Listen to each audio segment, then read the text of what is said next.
নয়তে যা লজ্জা হয় না, 90 তার লজ্জা হবে না। কেন বললাম জানেন?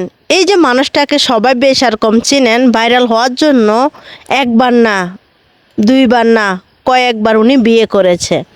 কিছু কিছু সোশ্যাল মিডিয়ায় মানুষ দেখা যায় কি জানেন, যখন দেখে তাদের ভিউ কমে যাচ্ছে, ইনকাম কমে যাচ্ছে, তারা কি করে বিয়ে করে নেয়। আসলে কাপল ব্লগার মানে হচ্ছে ভাইরাল। ভাইরাল কেমনে হয়? বিয়ে করলে তারা ভাইরাল।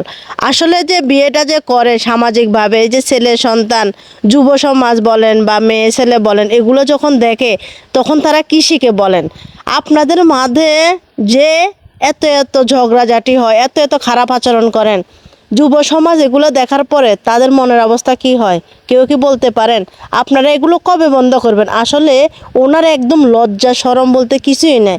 এই পুরুষ মানুষটার জন্য সমাজে মুখ দেখানো যায় না। উনি কি করবে? বারে বারে বিয়ে করবে, একটা পেটের মাঝে একটা করে বাচ্চা দিয়ে দিবে, বলতে আবার শুনতে খারাপ লাগবে অনেকের, না বলে পারলাম না। কারণ কি জানেন?